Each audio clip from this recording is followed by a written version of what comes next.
नमस्कार दोस्तों। जैसा कि हम लोग हमारा सब्जेक्ट है कंप्यूटर नेटवर्क। हम लोग कंप्यूटर नेटवर्क के बारे में देख रहे थे। Number of four number of 7 layer जो है हमने ओएसआई मॉडल में यानी कि ओपन सिस्टम इंटरकनेक्शन मॉडल में देखा था। और हमने देखा था कि किस तरीके से नेटवर्किंग हमारी या फिर कहें कि डाटा पैकेट्स हमारे एक जगह से दूसरी जगह कैसे ट्रांसफ़र होते हैं और कैसे वो एप्लीकेशन लेयर तक डाटा हमारा पहुँचता है, जहाँ से यूज़र हमारा इंटरैक्ट करता है डाटा के साथ। और वो उसमें जो भी कहें कि कोई भी एक्शन अगर अप्लाई करना होता है, तो वो उस डाटा के ऊपर आसानी से अप्लाई करता है। 7 लेयर जो ओएसआई है, उसमें number of layer network layer physical layer, data link layer, network layer, transport layer, session layer, presentation layer और एप्लीकेशन लेयर है। तो जो हमारा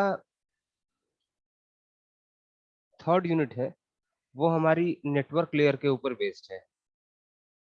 फर्स्ट यूनिट हमारी फिजिकल लेयर के ऊपर बेस्ड थी, जिसमें हम लोगों ने देखा कि किस तरीके से हम कहें कि डाटा को मैनेज कर सकते हैं या फिर किस तरीके से हम एक डाटा को एक जगह से दूसरी जगह तक ट्रांसफ़र करते हैं, उसके लिए कौन-कौन सी कम डिवाइसेज़, नेटवर्किंग डिवाइसेज़ हमें लेनी चाहिए, कैसे उनके बीच में हम मीडियम के थ्रू कनेक्शन करें। मीडियम वायरलेस भी हो सकता है, वायर्ड भी हो सकता है।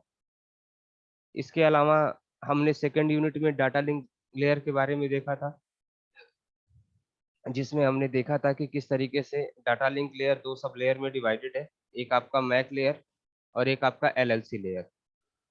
तो अगर एलएलसी की बात करें यानी लॉजिकल लिंक कंट्रोल लेयर की, तो जो हमारा लॉजिकल लिंक कंट्रोल लेयर है, वो हमारे डाटा का फ्लो, एरर कंट्रोल और बिट को फ्रेम के फॉर्म में कन्वर्ट करने के लिए यूज़ होता है।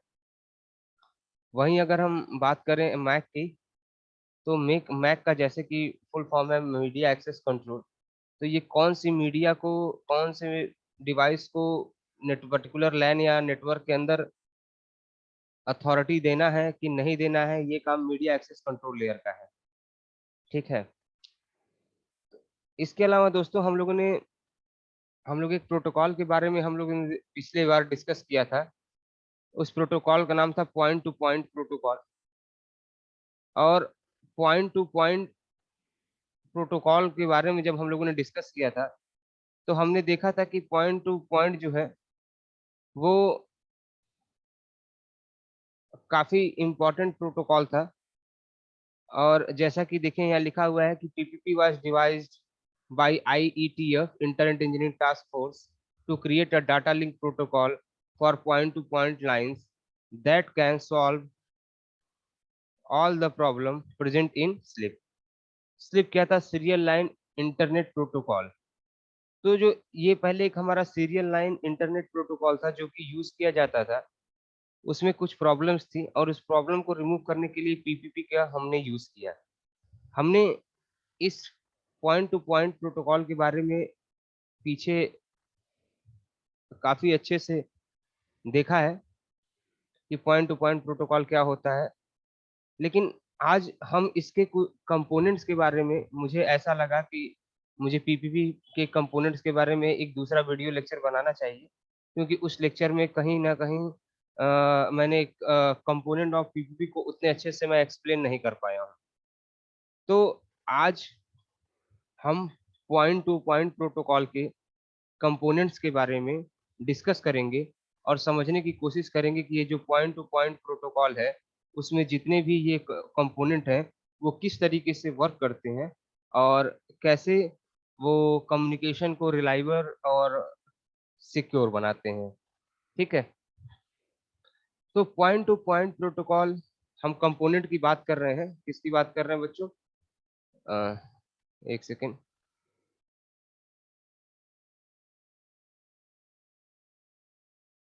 हम कंपोनेंट्स की बात कर रहे हैं। तो जैसा कि देखिए लिखा हुआ है कि point to point protocol is a layered protocol having 4 component. ठीक है ना, यानी पॉइंट टू पॉइंट प्रोटोकॉल जो है ये एक लेयर्ड प्रोटोकॉल है जिसमें 4 कंपोनेंट्स हैं हमारे। ठीक है, वो हमारे कंपोनेंट कौन कौन से हैं? First one is encapsulation, second one is link control protocol यानी कि LCP, third one is authentication protocol यानी कि एपी, और fourth one is network control protocol यानी कि एनसीपी। तो आप देख रहे हैं जिस तरीके से ये 4 प्रोटोकॉल है, यही इन्हीं को हम पॉइंट टू पॉइंट प्रोटोकॉल का कंपोनेंट कहते हैं, जिसमें इनकैप्सुलेशन कंपोनेंट है, या फिर जिसको हम डाटा इनकैप्सुलेशन कह रहे हैं, लिंक कंट्रोल प्रोटोकॉल है जिसको हम एलसीपी कह रहे हैं, ऑथेंटिकेशन प्रोटोकॉल है जिसको हम एपी कह रहे हैं, और नेटवर्क कंट्रोल प्रोटोकॉल है जिसको हम एनसीपी कह रहे हैं। तो अब आइए इन्हीं 4 कंपोनेंट के ऊपर हमारा point to point protocol based है।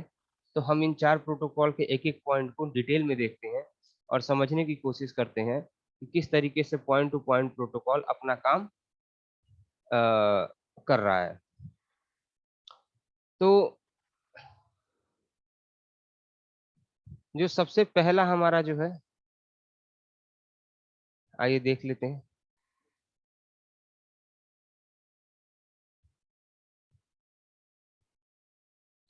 तो जो सबसे पहला क्या है वो है इनकैप्सुलेशन कंपोनेंट। ठीक है, क्या है हमारा इनकैप्सुलेशन कंपोनेंट।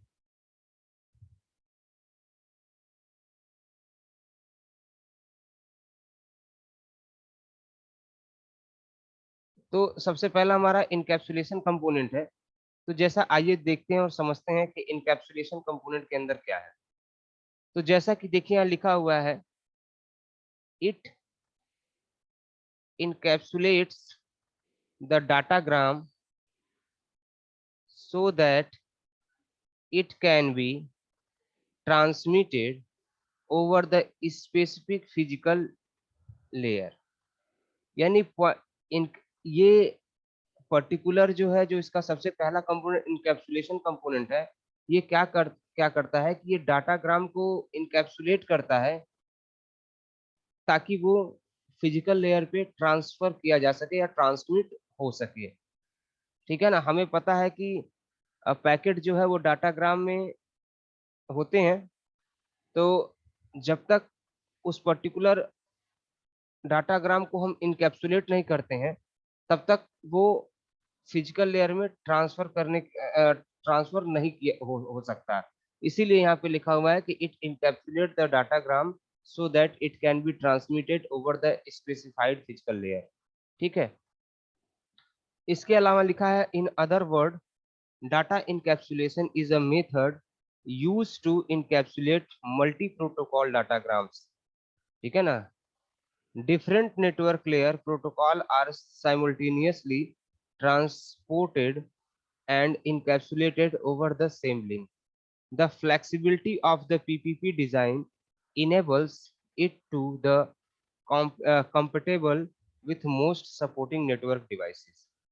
ठीक है, तो जैसा कि देखिए यहाँ लिखा हुआ है कि data encapsulation is a method used to encapsulate multi protocol datagram. यानी कि मल्टी प्रोटोकॉल डाटाग्राम को इनकैप्सुलेट करने का एक मेथड है डाटा इनकैप्सुलेशन। ठीक है, different network layer protocols are simultaneously transported and encapsulated over the same link. ठीक है, देखिए दो चीजें इसमें याद रखना है। सबसे पहली चीज, तो जो हमारा डाटा लिंक प्रोटोकॉल है,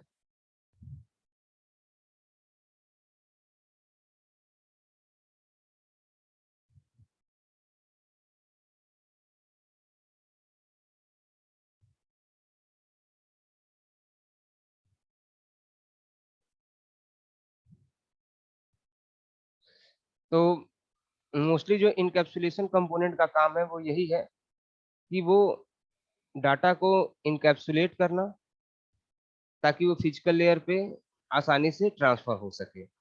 और जो मल्टी प्रोटोकॉल डाटाग्राम है उनको जो हम इनकैप्सुलेट कर रहे हैं, उसको हम क्या कह रहे हैं? Data encapsulation.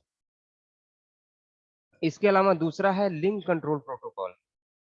अगर हम लिंक कंट्रोल प्रोटोकॉल के बारे में देखें यानी एलसीपी के बारे में देख रहे हैं, तो जैसा कि लिखा हुआ है, it is responsible for establishing, configuring, testing, maintaining and terminating links for transmission.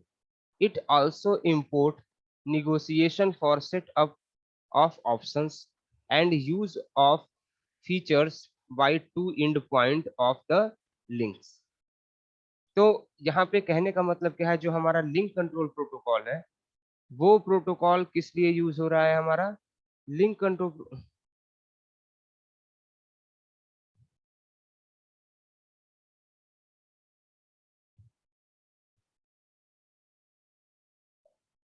जो हमारा लिंक कंट्रोल प्रोटोकॉल है, it is responsible for establishing, configuration, testing, maintaining and transmitting links from transmission. जो हमारा लिंक कंट्रोल प्रोटोकॉल है, इसका जो main काम क्या है? लिंक को कंट्रोल करना, जिसके थ्रू डाटा ट्रांसफर हो रहा है या कम्युनिकेशन पॉसिबल हो रहा है। तो जैसा सर कि ओपन नहीं हो रहा है अभी भी।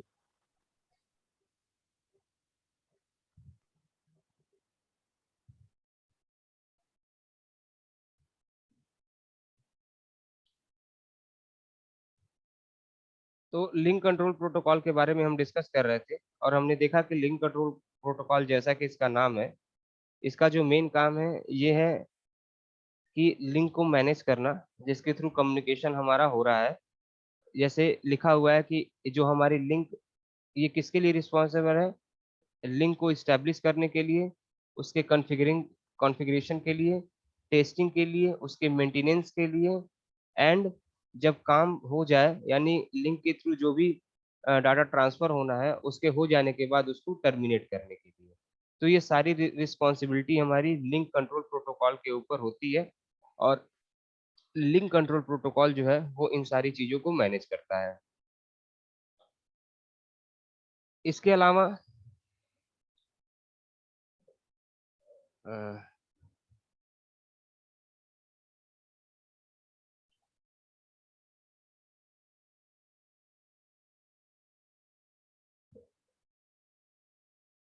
जो हमारा तीसरा एक इम्पोर्टेंट प्रोटोकॉल है, कंपोनेंट है इसका, वह है ऑथेंटिकेशन प्रोटोकॉल। कि हम किस तरीके से ऑथेंटिकेशन प्रोवाइड करेंगे।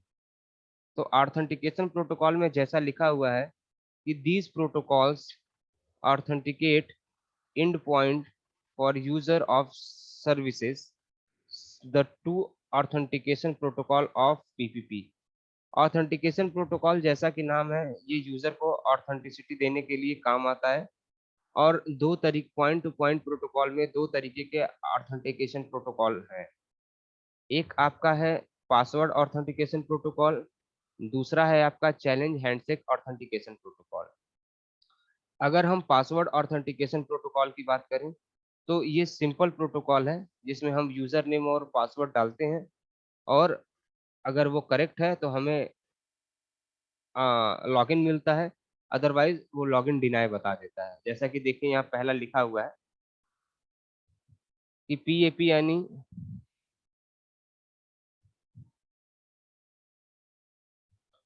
जैसा कि देखें यहाँ लिखा हुआ है कि PAP protocol provide two step authentication procedure. First step क्या है? User name and password is provided by the user who want to access a system. यानी कि उसके यूजर नेम और पासवर्ड रिक्वायर होता है जो सिस्टम में एक्सेस करना चाहता है। और दूसरे स्टेप में क्या होता है कि this system check the validity of user name and password and either accept or deny the connection. और सिस्टम सिस्टम फिर चेक करता है कि उसकी वैलिडिटी, जो यूजर आईडी और पासवर्ड दिया गया है, वो सही है कि नहीं है, और उसके अकॉर्डिंग वो फिर उसको एक्सेस देता है या उसको डिनाई करता है। दूसरा चैप है, यानी कि चैलेंज हैंडशेक ऑथेंटिकेशन प्रोटोकॉल। इसके ये दूसरा तरीका है जिसके थ्रू ऑथेंटिकेशन प्रोवाइड किया जाता है। तो जैसा कि लिखा हुआ है, in CHAP method password is kept secret, it is never sent online. इस चैप्ट मेथड में क्या होता है, पासवर्ड पासवर्ड को सीक्रेट रखा जाता है और इसको ऑनलाइन ट्रांसफर नहीं किया जाता। ठीक है, ये थोड़ा सा सिक्योर होता है। और ये जो परफॉर्म किया जाता है, ये किसके थ्रू परफॉर्म किया जाता है, थ्री वे हैंडशेक प्रोटोकॉल के थ्रू। यानी चैप मेथड जो है उसमें हम डाटा को ट्रांसफर करते हैं, और इसमें पासवर्ड को ऑनलाइन शेयर नहीं किया जाता। और ये जो है थोड़ा सा ज्यादा सिक्योर है। फर्स्ट वाले जो तरीका था, फर्स्ट वाला जो वे था, उससे थोड़ा ज्यादा सिक्योर है। और इसमें जैसा कि लिखा हुआ है कि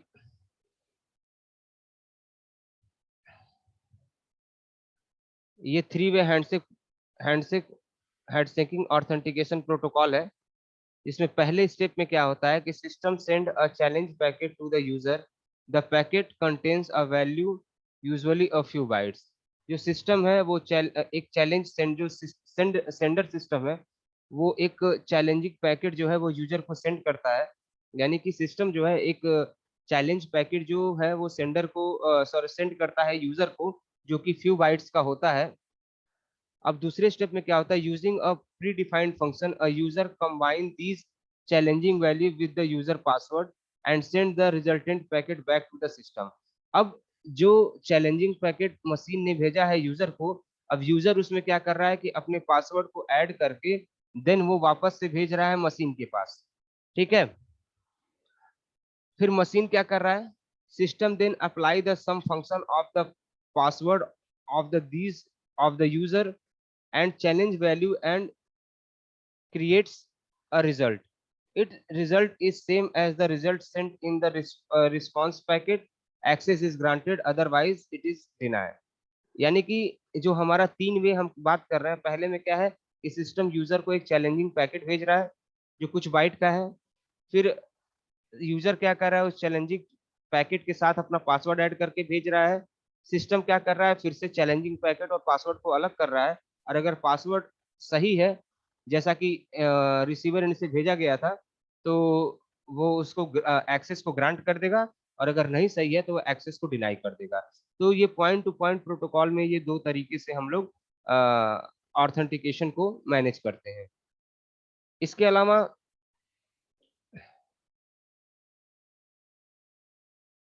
जो हमारा लास्ट कंपोनेंट है ऑथेंटिकेशन का, सॉरी पीपीपी का, पॉइंट नेटवर्क कंट्रोल प्रोटोकॉल, यानी एनसीपी। तो इसमें देखिए पहला पॉइंट लिखा हुआ है, after establishing the link and authentication the user PPP connect to the network layer, this connection establish by NCP. यानी कि एक बार ऑथेंटिकेशन हो जाता है तो उसके बाद से यूजर जो है वो नेटवर्क वो उसका कनेक्शन इस्टेब्लिश होता है, जिसके थ्रू वो कम्युनिकेशन कर पाता है। तो ये जो ऑथेंटिकेशन के बाद जो ये लॉजिकल लिंक क्रिएट हो रहा है, ये लॉजिकल लिंक कौन क्रिएट कर रहा है, एनसीपी, यानी कि नेटवर्क कंट्रोल प्रोटोकॉल। दे दूसरा देखिए लिखा हुआ है, therefore NCP is a set of control protocol that allow the encapsulation of data coming from network layer। यानी कि ये जो नेटवर्क लेयर से जो डाटा आता है उसको उस पे ये इंकैप्सुलेशन को अलाउ करता है। तीसरा क्या लिखा हुआ है, after the network layer configuration is done by one of the NCP protocol, the user can exchange data from the network layer। यानी कि एक बार कनेक्शन हो गया तो यूजर नेटवर्क लेयर के थ्रू डाटा को एक्सचेंज करने के लिए कैपेबल हो जाता है। तो कुल मिला के क्या है कि सबसे पहले आपका अगर हम देखें तो डाटा को इनकैप्सुलेट किया जाता है, फिर ऑथेंटिकेशन का फेज आता है, उसके बाद से फिर एक बार ऑथेंटिकेशन हो जाता है तो अगर हम बात करें कि जो लिंक क्रिएट होती है जिसके थ्रू ट्रांसफर होता है, चीजें कम्युनिकेट होती हैं, फिर उसका फेज आता है। यानी कि सबसे पहले इनकैप्सुलेशन होना, फिर अगर बात करें कि ऑथेंटिकेशन मिलना, और फिर वो लिंक लॉजिकल लिंक क्रिएट होना जिसके थ्रू कम्युनिकेशन आपका चल रहा है। और एक एनसीपी है जो लिंक को एनसीपी कह रहे हैं, ये आपका लिंक कंट्रोल प्रोटोकॉल एलसीपी है, जिसका काम क्या है कि उस जब तक कम्युनिकेशन हो रहा है तब तक उस लिंक को मैनेज करना, मेंटेन करना, और जब काम पूरा हो जाए तो उस लिंक को टर्मिनेट करना। तो ये था दोस्तों पॉइंट टू पॉइंट प्रोटोकॉल के कंपोनेंट्स। होप तो आपको समझ में आए होंगे। आज के लिए इतना ही, थैंक यू वेरी मच।